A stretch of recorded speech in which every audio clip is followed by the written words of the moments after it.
Hello, hockey fans. We're here for Five for Talking, where you get 5 minutes in the sin bin for talking. I'm here with Caps, the captain of the show. And before we get this episode started, if you celebrate Christmas, Merry Christmas, Happy Hanukkah, whatever you celebrate, Happy Holidays. We will not have an episode coming after this for the next 2 weeks. We'll be off for Christmas and then New Year's. So just a heads up for that. We will come back with a lengthy recap episode in the new year. But give you something before we go.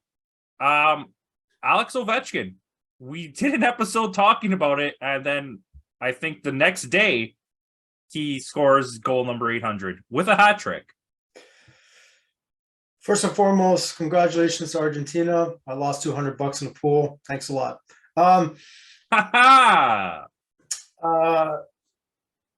It is a sight to behold. The guy is 37 years old and he's not changed his game at all. And he's going as strong, if not stronger than before. Like the guy's on pace, like you said, for 40 goals this year and 90 points. Actually, now he's on pace for 50 goals. Oh, there you go. And 90 points. It's amazing what a hat trick can do all of a sudden. Unfortunately, he was shut out last night, but you know what? We're watching history right now, and he's the third person in history to enter the 800 goal mark, and he's just a scoring machine. He's not changed at all. He's always been scoring goals, and it's crazy. It's crazy. He's by far the greatest goal scorer of all time. Yeah, I'm gonna agree with you, and I think if he does score 50 this year, I think there's no longer an argument against it. Yeah, at 37, if you score 50 goals, especially on the team that he's on, the way that Washington is playing as a team, like they're missing key guys. Yeah, but that doesn't help him, right? Who's passing him the puck? But he just seems to be scoring from that same spot every single time. Like the opposition knows what exactly he's going to do. Well, this is the weird thing. It's like 800 goals from the same spot, and yet no one's covered him.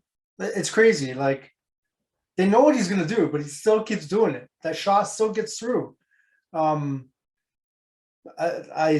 it's crazy. It's awesome. It's crazy, and I don't think he might even. I think he might actually go for 900. Hey, let him go. He might go for 900. You might as well. Yeah. Okay, so I had a question. So the bottom teams right now, I'll tell you them if my phone will just stop acting up. So you have San Jose, Arizona, Columbus, Anaheim, Chicago, which Columbus is actually very strange that Columbus is there. I don't think either one of us expected Columbus to be at the bottom. No, we predicted them to be like on a cusp, like struggling for a playoff spot, right? I think that's what was predicted. Yeah. Well, they did make good moves in the offseason, so you would expect that. They did. But okay, so San Jose, Arizona, Columbus, Anaheim, Chicago. Who wins the Connor Bedard sweepstakes? I know that you still have to pull your name out of a hat to win, but who has the best shot of finishing in last? Right now, the Blackhawks are really bad.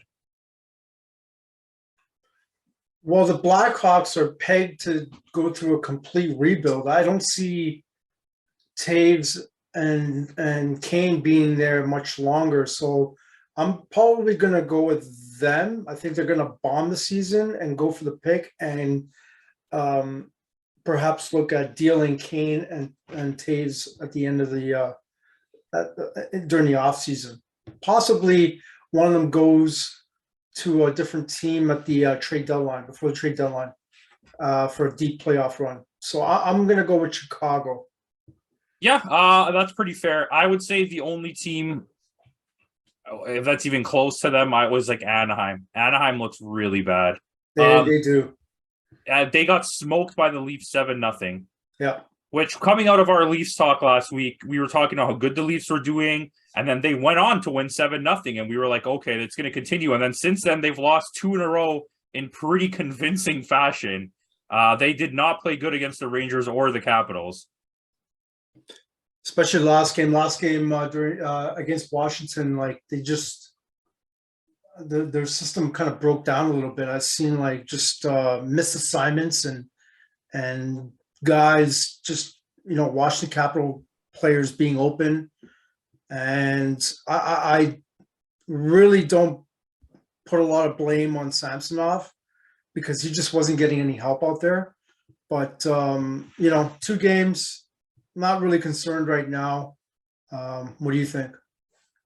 I mean, in the grand scheme of an NHL season, I'm not worried, but it's a little bit upsetting to see them not only go do good for so long, but to demolish Anaheim and then turn around and play, especially against Washington. Yeah. They did not look good. And that's a struggling Washington team, and Ovechkin didn't even score. No. I wasn't too really disappointed with the way they played against the Rangers because the Rangers were catching heat at that time. They both, fought well for that game. But the one against Washington, that third period was puzzo. I mean, they at least dominated that second period, but I wish they would have gotten rewarded for it. But that third period looked disgusting. And there's, I just want to point out, Hall got driven into the boards, and that should have been a penalty. Sorry, I mean, everybody hates on Hall and stuff, but the referee total missed call there. That should have been a boarding call because he drove his head. I'm sorry, that was an intent to injure. Yeah, but that's a side note. I mean, I don't think Austin Matthews needs to start scoring. He needs to figure out whatever's going on because they really need his goals. He just can't figure it out. Yeah, I can see where you're coming from. He is leading the team in points now, right? Yeah, I'm not taking away from his ability or his skill level on the ice, but they need his goals to win games. Mm-hmm. The one goal from him, it makes a difference in every game. They might have made a comeback with that. You know what I mean? I mean, I'm pretty sure he did score against Washington, but he did. It's just when you look at his career of goal scoring and then look at this year, it's kind of like, oh, it's like when Ovechkin went on that slump. But I mean, that is what it is. The goalies look fine. I don't think it's the goalie's fault. I feel like they've just been left in an awkward situation for the last 2 games. Yeah, I mean, like you said, coming off that big win against Anaheim and just the way they've been playing, it's kind of disappointing to see that they just kind of made the shift and missed assignments and all that stuff. Just playing well as a team before, and all of a sudden, the last game, especially, they just forgot how to play as a team. I'm sure they'll get it back. I'm sure. The season is not even halfway done. But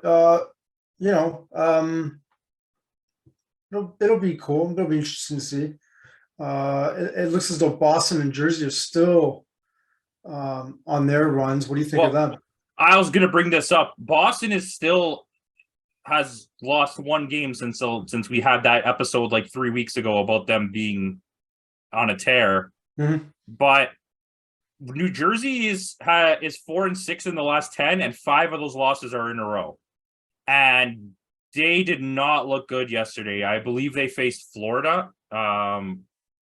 Yes, they faced Florida. They lost 4-2. And Florida has been struggling. And Florida walked in there and dominated. So, and I actually saw a nice chunk of that game as well. Yeah. And I would not have bet against them. Anybody who asked me yesterday, I was saying New Jersey, New Jersey, New Jersey. You don't bet against New Jersey this season.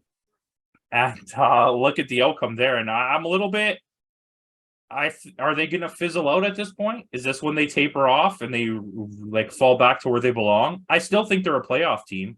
I think they've done enough to become a playoff team. I don't think they fall off completely, but I think Hughes is a superstar. But he rightfully so. He's drafted first overall, right? Yeah. He should be that. Yeah, absolutely. I think they'll end up. I think they'll easily make the playoffs. I don't see them falling off. Yeah. I genuinely think they're a playoff team. They're not even a wild card team. They're a top 3 team in the conference, but they're not going to win a cup. But it'll be interesting to see what happens in the East because there are going to be a lot of teams fighting for a playoff spot.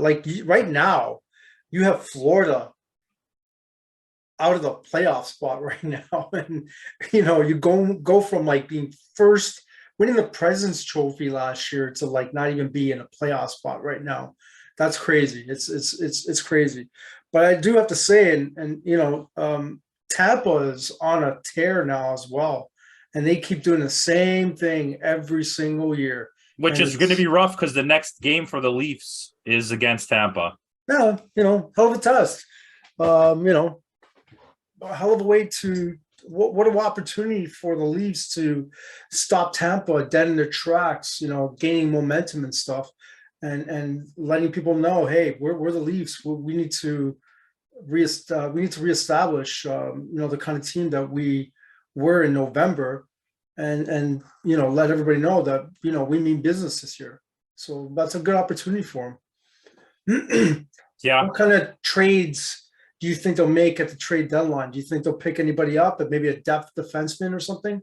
I genuinely think what we were talking about last week. I think there's going to be a move, a cap dump of Kerfoot and plus someone, maybe Engvall, maybe Hall, who I don't care who.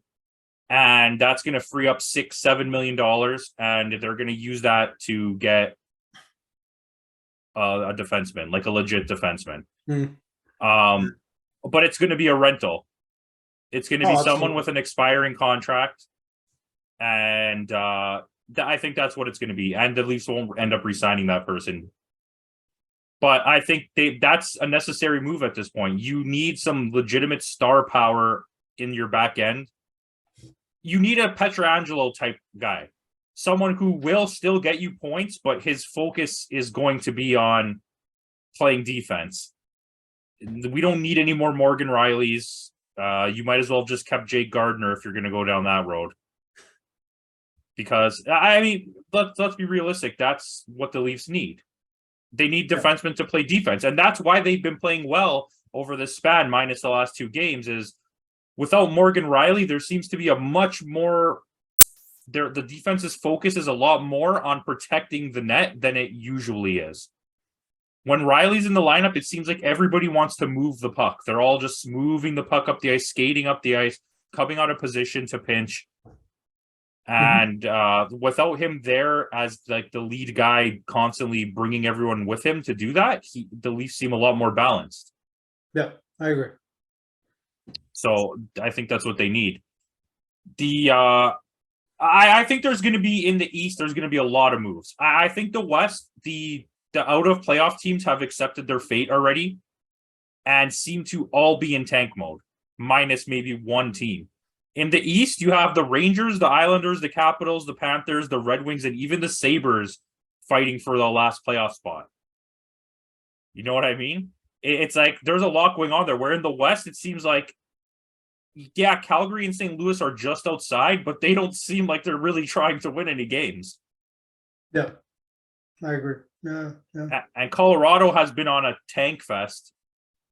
It's not stopping Rantanen from getting points, though. That guy's killing it this season. But they need McKinnon. He keeps getting injured. Yep. And they still make a play. They still make the playoffs. So absolutely, and they go on a deep run if McKinnon's healthy. I still think that. My thing here is like the Oilers. They just can't stop losing. And listen, you're the number one guy in the NHL plays for your team, by far the number one player. Okay, and he is currently like 13 points ahead of anyone in the NHL for points. The second guy in points is also on your team, and he's like 5 or 6 points ahead of the third place guy. Mm-hmm. And your team still can't win games? What are you doing with all these points that they're getting? It's because they're losing like 5-4 and 6-5 and 4-3. I mean, it just proves the importance of depth. But none of the pieces that they lost, I'll let you go, but none of the pieces they lost in the offseason, I see making a difference to if they were still on this team, your Duncan Keiths and whatnot.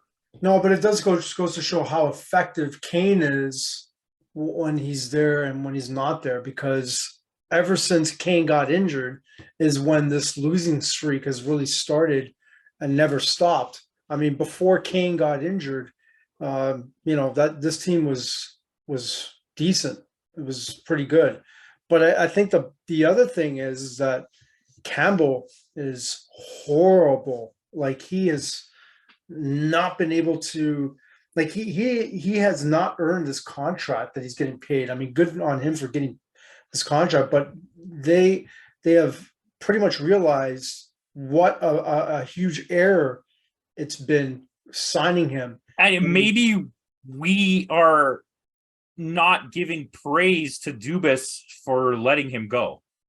Maybe Dubas actually saw this and was like, this is why we're not signing him. Yeah, I mean, but he also has, he had the same thing with Hyman though. Like, it's just like they asked for so much money and he was not able to. Well, like, Hyman is cap space. Hyman to me is still not worth that money, even no matter what he's done. Like Frederick Anderson asked for $5 million, I believe.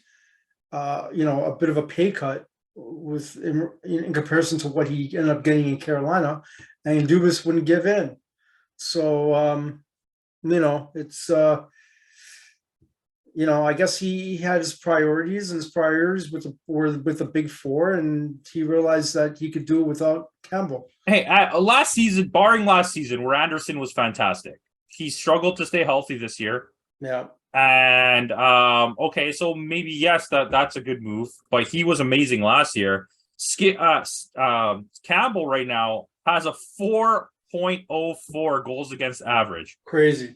In 14 games. So that's not like a fluke that accidentally happened. He's legitimately like stinking up the place. Crazy. And with a record of 8 wins and 6 losses, he still has a over 4 goals against. That's got to be one of the highest goals against in the league for someone who's played that many minutes. Probably. I mean, when you look at the numbers, he's got an 8-6 record. It doesn't really give you a true picture as to what is really going on, because I think he's getting pulled for a few of those games in which he doesn't get credit for the loss.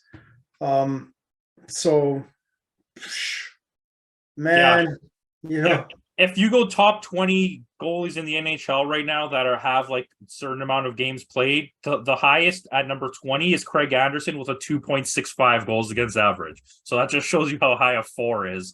Like, he's probably Buffalo, ranked right? like 40th. Buffalo, right? Yeah. Yeah.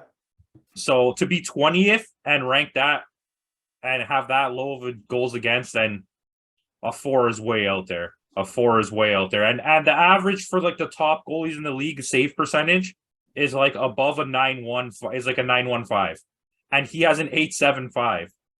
So that's pretty bad.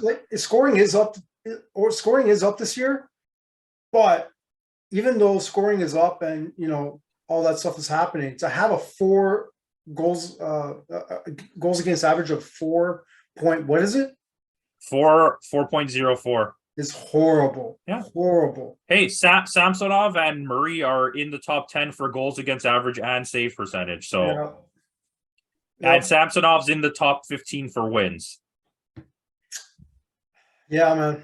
Hey, the Leafs will get it together. I think. I genuinely want to just end on this, unless you have anything else. I think Boston is going to end this season as the number 1 team. I don't know if they'll win the cup, but I don't see them slowing down unless barring like a huge injury situation. I don't disagree. Yeah. And I don't think either of us expected that. No, not even close, man. I mean, pretty soon we're going to have to do our mid-season. Well, that'll be the first episode when we come back, I think. Check it out. Yeah. Or hey, maybe we wait. Maybe we wait till after the All-Star game. Depends when the All-Star game is. But you don't want to keep the fans waiting. Hey, gonna keep them waiting. It'll be worth it. Anyways, guys, thanks for watching. Like, comment, subscribe. Let us know what your situation is going into this next year for the NHL. Merry Christmas and Happy New Year's, everyone. Yeah, especially to you, man. Especially to me.